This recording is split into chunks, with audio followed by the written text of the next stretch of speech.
Puerto Rico reached a 125-degree heat index last week. San Antonio hit an all-time heat index high of 117 last week. Phoenix has been over 110 degrees for 27 straight days. And with El Nino and the short-term warming of the ocean that exacerbates the effects of climate change, making forecasts even hotter in the coming months. Ocean temperatures near Miami are like stepping in a hot tub. They just topped 100 degrees. 100 degrees. And they're hitting record highs around the world. And that's more like, as I said, jumping in a hot tub than jumping in an ocean right away. Most people don't realize for years heat has been, I didn't know. I thought it, I knew it was tough. The number one weather-related killer is heat. The number one weather-related killer is heat. 600 people die annually from its effects, more than from floods, hurricanes, and tornadoes in America combined. And even those places that are used to extreme heat have never seen it as hot as it is now for as long as it's been. Even those who deny that we're in the midst of a climate crisis can't deny the impact that extreme heat is having on America. Americans, like an elderly woman in Phoenix, who fell out of her wheelchair and after 5 minutes on the ground had third-degree burns. Third-degree burns. For the firefighter who's already has a lug of 45 hives of gear through smoke and flame, which is incredibly hot. The job is even harder and more dangerous to do in record heat. For the farm workers who have to harvest crops in the dead of night to avoid the high temperatures, or farmers who risk losing everything they planted for the year, or the construction workers who literally risk their lives working all day in blazing heat, and in some places don't even have the right to take a water break. That's outrageous. That is outrageous. Anybody who says that does. Folks, we really want to pretend these things are normal. Experts say extreme heat is already costing America $100 billion a year and hits our most vulnerable the hardest, seniors, people experiencing homelessness who have nowhere to turn, disadvantaged communities that are the least able to recover from climate disasters. And it's threatening farms, fisheries, forests that so many families depend on to make a living. But none of this is inevitable. From day one of my administration, we've taken unprecedented action to combat the climate crisis that's causing this. We're using a law I got passed in the first day in office, first month in office, called the American Rescue Plan, to help states and cities promote energy efficiency, reduce flooding, and open cooling centers. We're delivering over $20 billion from the bipartisan infrastructure law to upgrade the electric grid to withstand stronger storms and heat waves so we don't cause more fires. Look, last year I signed the Inflation Reduction Act, the most significant climate investment ever anywhere in the world. Meanwhile, FEMA has been on the ground responding to those unprecedented weather emergencies in real time. And I've traveled an awful lot in that helicopter with you all across the country. And to see the devastation that occurs, kind of wildfires and drought. We've launched a place you can go, heat.gov. Go online, heat.gov, to share life-saving information that you may need to know about. Last year, my Department of Labor created the first ever national program to protect workers from heat stress. Since then, we've conducted 2,600 heat-related inspections. Places nationwide to protect the health and safety so they're being taken care of. Today, I'm announcing additional steps to help states and cities deal with the consequences of extreme heat. First, I've asked Acting Labor Secretary Julie Su to issue a heat hazard alert. It clarifies that workers have a federal heat-related protection. We should be protecting workers from hazardous conditions, and we will. And those states where they do not, I'm going to be calling them out. They refuse to protect these workers. It's awful. Second, the Acting Secretary of Labor will work with her team to intensify enforcement, increasing inspections in high-risk industries like construction and agriculture. This work builds on the national standards the Labor Department has already developed for workforce and workplace heat safety rules. Meanwhile, the U.S. Forest Service will award more than $1 billion in grants to help cities and towns plant trees that in the long term will help repel the heat and expand access to green spaces. Families have a place to go to cool off, to bring down the temperature. The Department of Housing and Urban Development is providing billions to communities to make buildings more efficient and to make them more heat resistant, open cooling centers for residential areas and in the cities that the communities can go to be safe. The Department of Interior is using infrastructure funding to expand water storage capacity in the western states to deal with the impacts of future droughts that are made all this more extreme heat more consequential. The National Oceanic and Atmospheric Administration is launching a new partnership with universities and impact communities to improve the nation's weather forecast and its accuracy, so Americans everywhere can be better prepared and they can better predict what the heat is going to be in that community, the weather. And all my Investing in America agenda, we provided a record $50 billion for climate resiliency to restore wetlands, manage wildfires, help Americans in every state withstand extreme heat. But our MAGA extremists in Congress are trying to undo all this progress. Not a single one of them, not a single Republican voted for the Inflation Reduction Act, which had all this money in it for climate, which provides funding to combat climate change. And now many of them are trying to repeal those provisions. We're not going to let that happen. Part of the reason we're here today is to get word out so state and local governments know these resources are available and uses them. We want the American people to know help is here, and we're going to make it available to anyone who needs it. Follow guidance from the local leaders and public safety officials when you hear it in your cities and towns and states. Stay indoors if you're vulnerable. Be careful on hot pavement. Know the signs of heat stroke like headache, nausea, dizziness. And always have water with you. That sounds silly, but always have a bottle of water with you when you're outside. Check on loved ones and neighbors who may not have air conditioning and check on them on a regular basis. Or go to the mall or community centers or movie theaters or libraries where there is air conditioning when you don't have that air conditioning at home. Take advantage of local cooling centers. Hundreds are being built. They're there for everyone and they save lives. It matters. Now I'm going to turn it over to the mayor of Phoenix, who's on the front lines of dealing with extreme heat. And fire away, Mayor. We're anxious to hear what you have to say. Thank you so much, President Biden. Thank you for convening us today to talk about something near and dear to my heart and on so many of our minds, extreme heat. We really appreciate your leadership on climate change with legislation such as the Inflation Reduction Act that will be the most important in a generation. Phoenix is known for heat. We are often called the Valley of the Sun.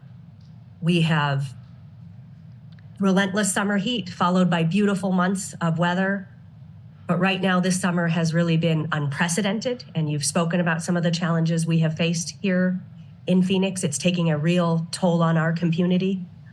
We feel like we are very much on the front lines of climate change. I've tried to make man, you can feel it outside today. I've tried to make it my mission to adapt to this trend, to stay ever innovative and ensure we aren't falling behind on heat resilience.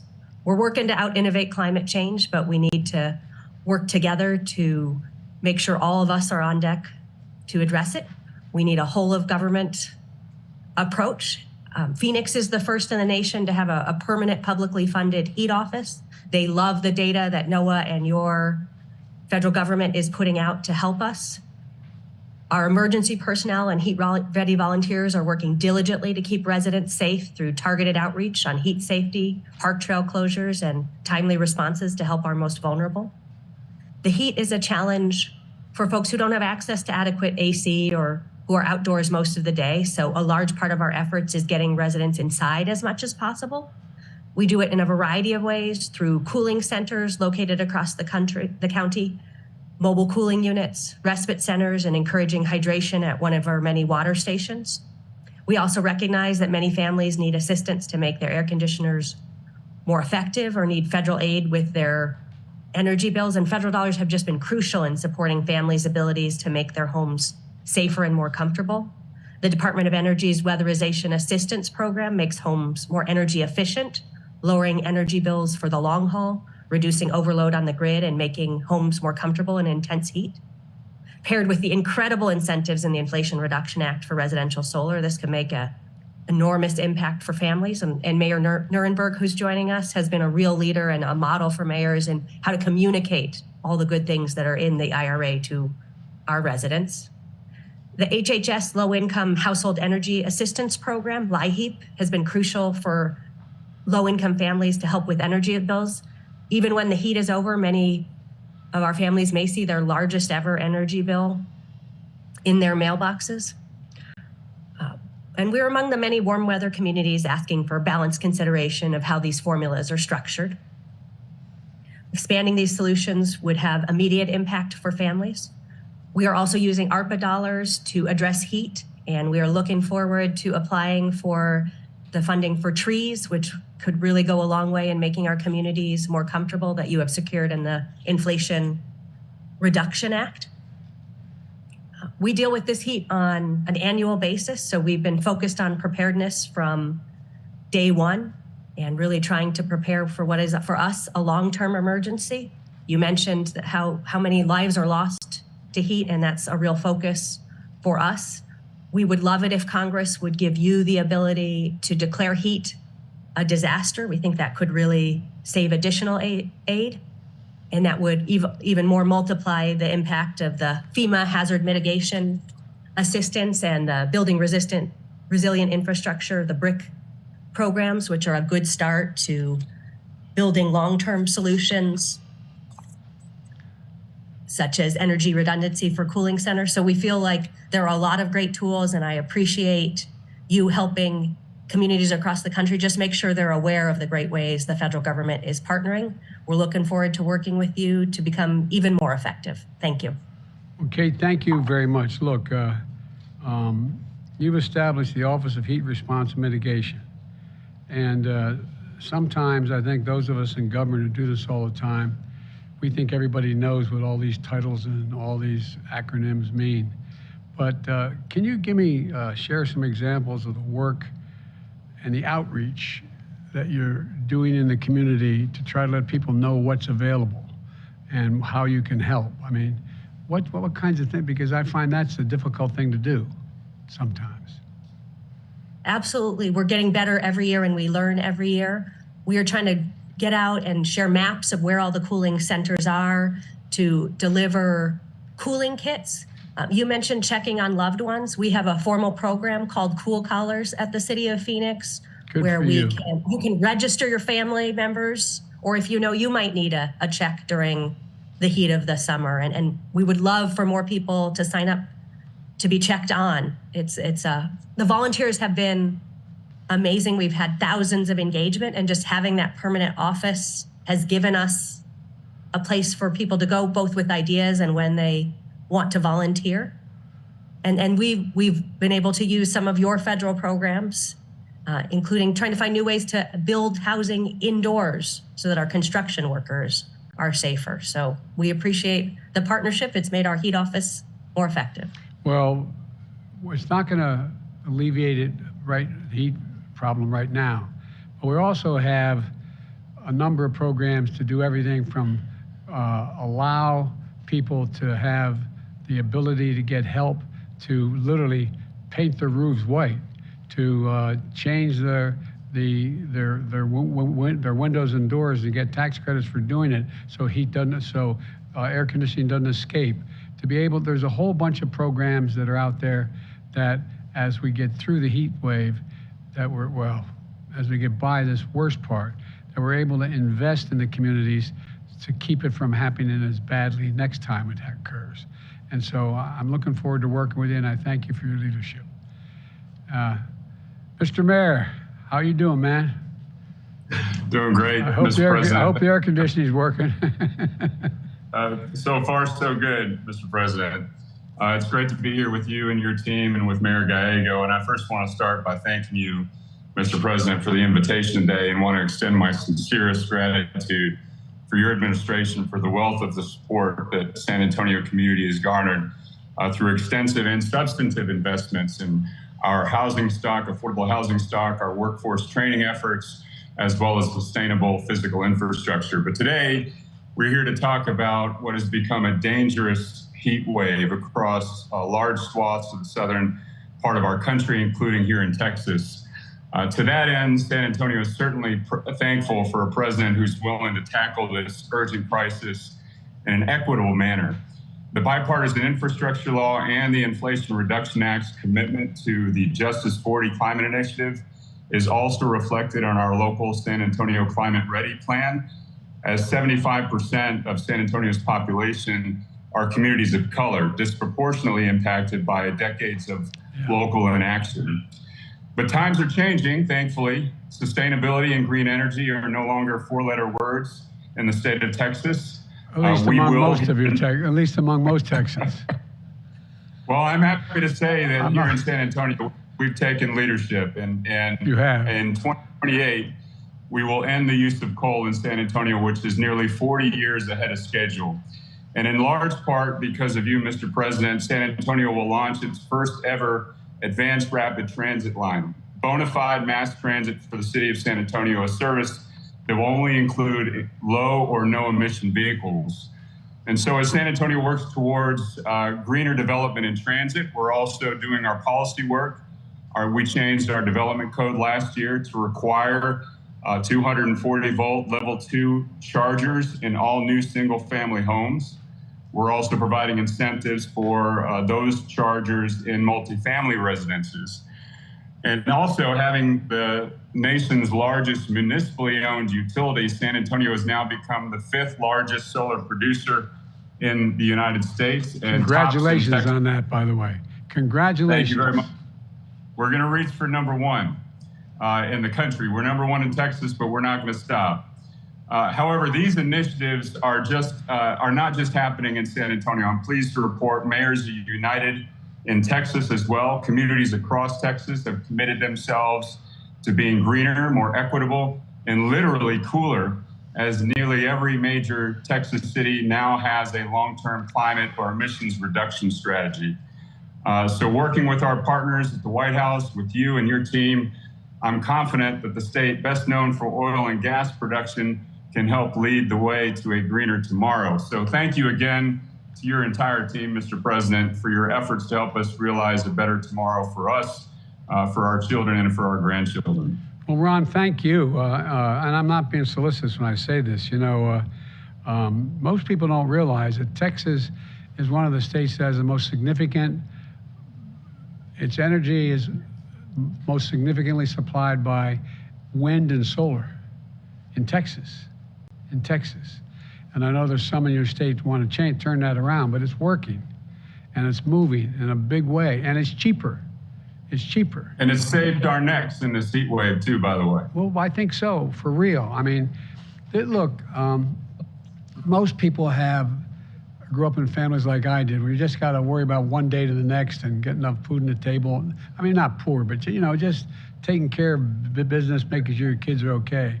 But the change that's taking place in Texas as it relates to dealing with the generation of energy is really magnificent. I mean, it's really incredible, and I'm sure that anyway. I shouldn't get into all that, but the fact is, while your long-term plans take shape, what are you doing in the near term to protect your residents from the heat wave?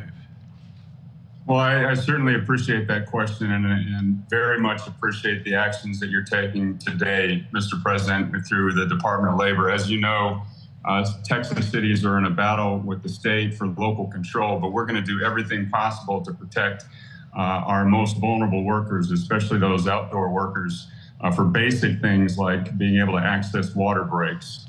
San Antonio also is the first, taking a page from Mayor Gallego's book, we're the first major city in Texas to pilot a citywide cool pavement initiative I'm also pleased to report that next week, City Council will vote to allocate an additional $4 million for tree planting, for mitigating our urban heat island effect, and for the most immediate needs right now during this heat island, or during this heat wave. We have 80 cooling centers located all around the city, pools, splash pads, libraries, etc. And we're offering free transportation to any resident who needs to get located into one of those indoor cooling centers. And for our homeless population, we are conducting extensive outreach to make sure that we can get them into cool places and nobody's out there in the elements. Well, thank you. And look, don't hesitate to call us direct, for real. I mean, there's so much, no, I really mean it. There's so much out there that we can do. And we've funded an awful lot of this. For example, the idea that you can't have mandatory water breaks when you're working on a construction. Hell, when I played football, if you had a coach who during the summer practice didn't provide water, you know, on a regular basis, he got in trouble, got fired. I mean, what are we doing here? What's going on with some of this stuff? Both of you are totally different place, but people just need to know where to go and what to do. And we're going to provide a lot of help across the board. And I'm looking forward to working with both of you. For example, we should, in the international effort, we've got a commitment to, you know, plant 1 billion trees over the next several years worldwide. I mean, there's a reason why. Anyway, you guys get it. And but we got to get through this crisis in the near term, and we got to keep people safe. And I really appreciate, because look, I think talking to you both, people make judgments about whether you have a heart or not, whether you really are, whether it's just rote, you're telling them, or you care. I mean this sincerely. You guys know this. Well, you both care, and it comes across. And so people are more inclined to say, okay, I'll take a chance on maybe going to that center, or maybe I'll take a chance on doing A, B, C, or D. People are reluctant. And what you're both doing substantively, what we're going to be able to help you do more substantively, but what you're doing and the way you're doing it, I really admire you for doing it. I really mean it. So thank you, thank you, thank you. Appreciate it. And I want to thank my team for the work they're doing too to combat extreme heat and other historic weather emergencies we're seeing all across the country. We are making progress, but as we heard today, we have a lot more work to do. I look forward to working with not just these two wonderful mayors, but officials all across on the front lines, and local officials. Local officials are where the rubber meets the road, no pun intended. It really matters. We're committed to getting you what you need to keep your community safe, because no one knows what you need more for your communities than you guys. And so thank you, thank you, thank you. And I mean it. Don't hesitate to contact any of the departments standing behind me. We have some of the funds. We're working. We're going to get more. And I think we can make a difference. So thank you both. And as my mother would say, God love you. Thanks. See you all.